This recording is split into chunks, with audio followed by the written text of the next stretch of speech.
Hi, Christy Johnson here for Equine Massage Lesson 7 with Rosanna. For Section A, we have the spinalis, which raises the neck and bends the neck side to side, the longissimus, which extends the back and is responsible for lateral flexion, and the iliocostalis, which flex the back vertically and horizontally. So if the back muscles are sore, you would use press and release with just your thumb pressure. If there's a knot, you could use trigger point massage. Or if she's neither sore or tight, you could use effleurage with the heel of your hand.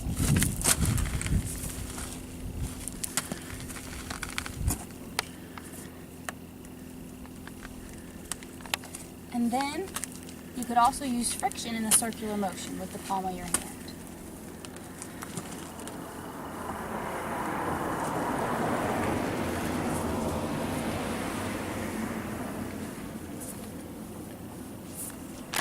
Next, we'll focus on the loins, and here we have the quadratus lumborum and the iliocostals, and they support the lumbar vertebrae. So the modalities that we'll use on the loins would be cross fiber friction, and with this technique we're going across the muscle fibers. And this would be if the muscles in this area are tight. You can also use press and glide. Just pressing into the muscle tissue and pressing forward. Press and then glide. Press and glide. I think she's liking this. Okay, if her muscles are tight in this area, we're going to use some fingertip pressure in a press and release modality.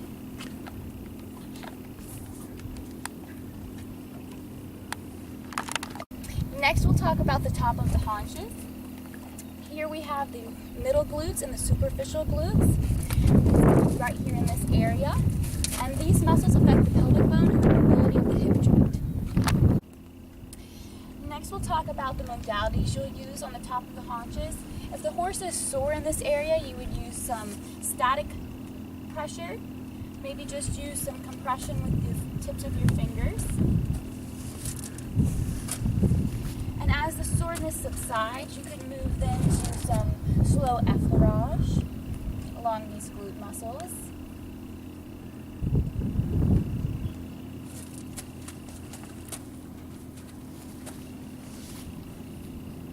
If the horse is tight, you would then use some cross fiber friction.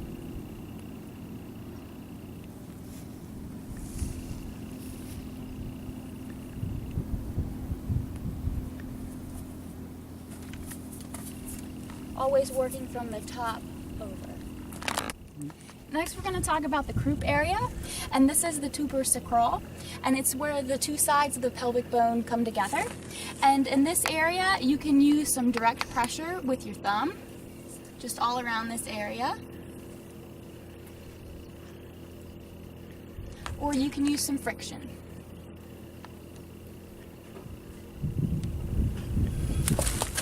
And that is the croup. Next, we'll start with our upper hamstring attachments, and in this area we have the semitendinosus, semimembranosus, and the biceps femoris. These muscles are responsible for moving the hind leg forward and pulling it back. If these upper hamstring attachments are sore, we might use some compression with the tips of our fingers.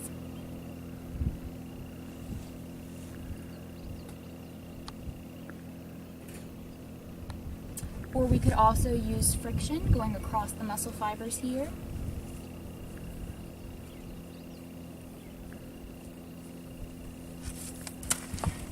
Go a little gentler since we got a reaction.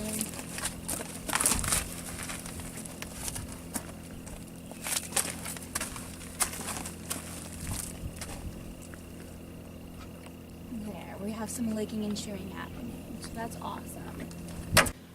If the muscles are tight, you can use muscle combing with your fingertips, just going across the muscle fibers here.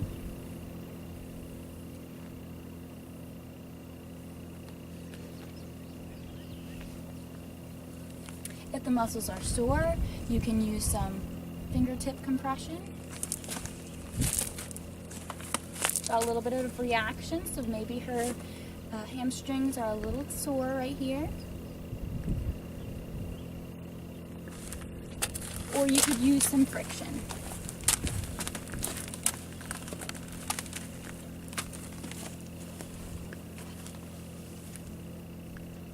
And she's licking and chewing. Beautiful.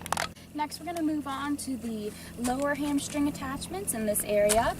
So these are the same muscles that we just talked about from up here. This is just their lower attachment. And these muscles are rarely sore, they're usually tight. Tightness in this area can prevent good reach of the hind legs. So here we can use some compression with your fingertips. You can use friction.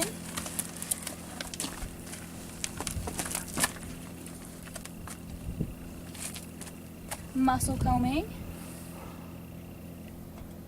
with your fingertips, or you could use a metal cone here. And then also kneading. Next, we're going to move on to the adductors, and this is the gracilis muscle in here. And this muscle is responsible for lateral movement. And we can use some kneading in here. This muscle is rarely sore, it's just usually tight. And I'm just going to do some kneading. Next, we're going to move on to the quad section.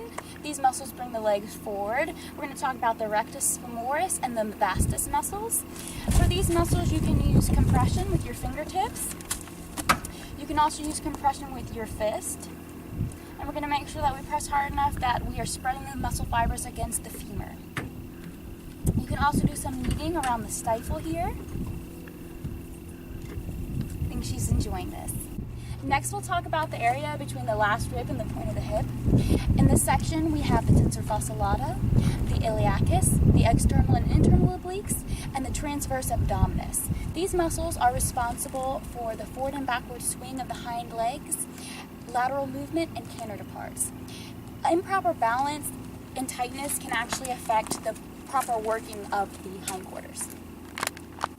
In this area, we can use direct pressure with our fingertips.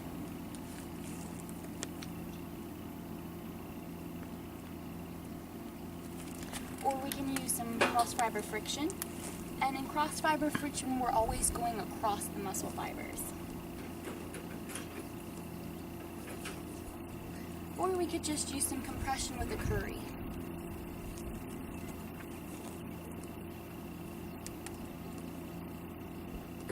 Just got a big breath right there. It's a good sign of release of tension. The other section we might want to focus on is the ribs, and we're just going to do some circular friction here along her rib cage.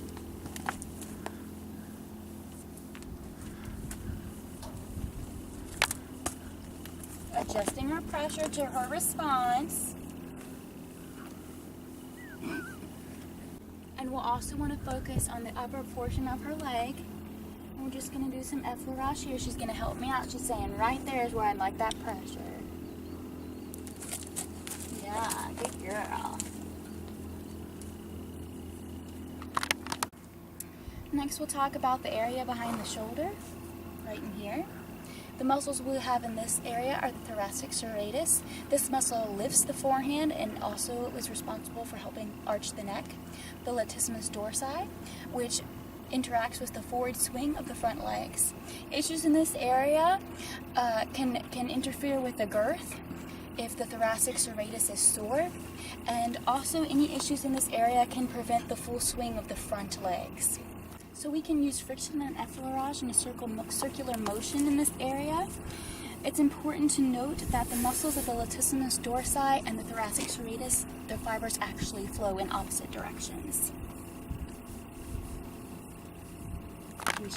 The next section is the withers, and in this section we have the rhomboid and the trapezius. These muscles attach the shoulder blade to the withers, and also they help support the crest line. Going across these muscle fibers will spread them, and going with them will help them stretch. So depending on the tightness or soreness, you can either do compression, muscle combing, or with a curry or your fingertips, depending on how sore they are. So we're just going to do some friction using a curry here, just in this area where the withers are.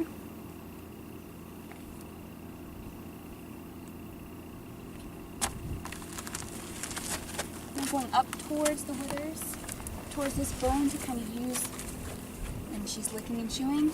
We're just going to use this bone right here to kind of help us press these muscle fibers against. Beautiful. Nice. Got some nice licking and chewing there. The next section we'll talk about is the belly line, and we have it split into two sections, L1 and L2. So first we're going to start with the chest muscles, which is the pectorals, and they actually extend into this area here. They are flexors. They support the rib cage and stabilize and allow movement of the front legs, okay?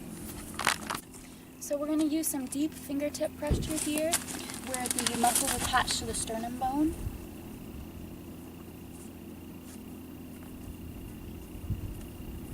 We can also use some deep effleurage with the hand or a curry with the fibers, or just some broad friction in this area. If these muscles are tight, you can also use some muscle combing.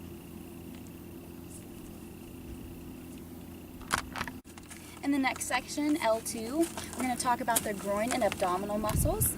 So that section is going to be kind of up in here and then extending up under the horse's leg. Okay, so we have the internal oblique, which is like a sling. It helps support the intestines. The rectus abdominis, which supports the back and lifts the back. External obliques, which help with the expansion of the lungs and rib cage. The movement of the rib cage can be inhibited if these muscles are tight. In this area, we can do a little bit of connective tissue massage, starting at the stifle and working our way forward along the belly line.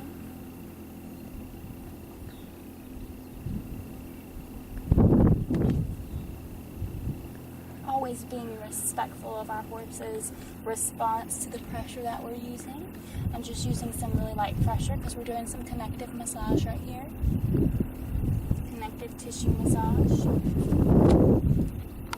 So you can use some deep effleurage in this area also. I'm just using the heel of my hand here. And again, we're always working from the stifle, in front of the stifle, forward along the belly line.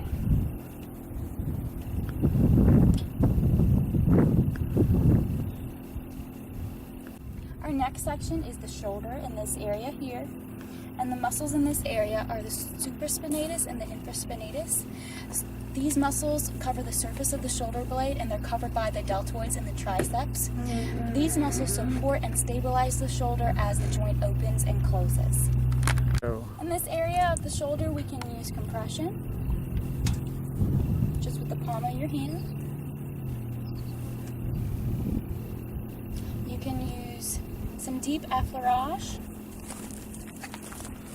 There's some nice licking and chewing. Yeah, good girl. Good. Beautiful. She's liking the deep effleurage, so we'll just keep doing this for a little bit. Or you can do some muscle combing with like a curry or a metal comb.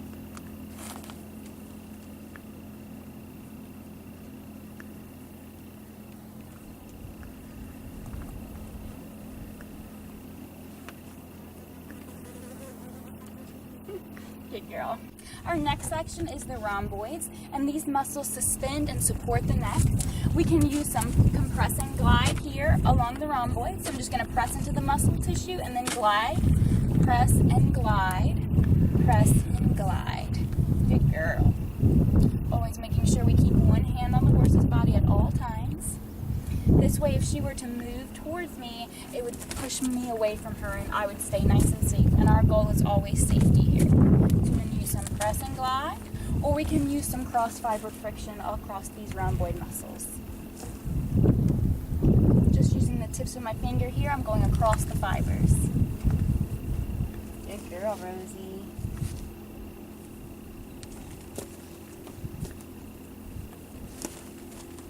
Beautiful. Next, we'll talk about the other neck muscles. We'll start with the brachiocephalicus. The brachiocephalicus brings the head and shoulder closer together and also helps arch the neck. You can use some deep effleurage here on this muscle. And I'm just using the heel of my hand.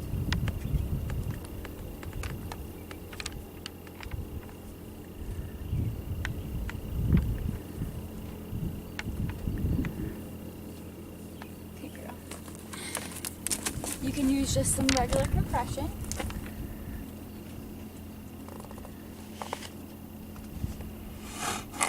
We got a nice big sigh right there. can use some friction with your curry, with or across the fibers.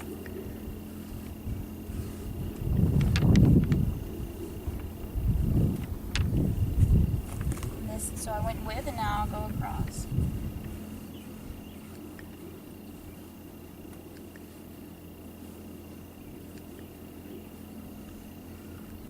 Next we're going to talk about the cervical serratus and the splenius muscles. These muscles help lift the forehand and extend and arch the neck. We can use some deep effleurage or some circular friction here. So with this circular friction we are going across the muscle fibers.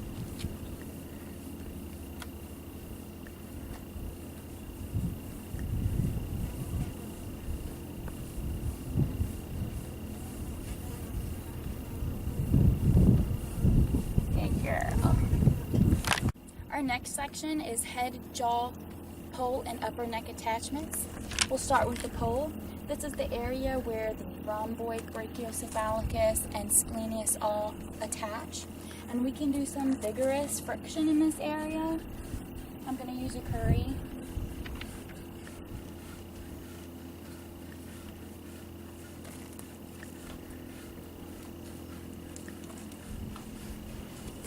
If this area is sore, you can use some compression.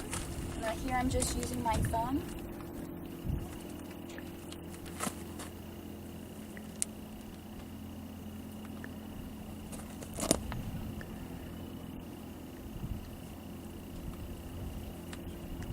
Good girl. Next we'll move on to her jaw. The masseter muscle here, we're going to use some friction. It's important to note that if there's any discomfort in the horse when you're doing this technique that you want to stop because it could be a dental issue. But Rosie doesn't seem to be displaying any distress, so we're just going to do some friction. Then we'll use our fingertips to do some light effleurage here on her forehead. This is a great way to end the session because when you work the head muscles, you're going to be releasing some endorphins. A great way to end the massage. Look at it, she likes it. Good girl.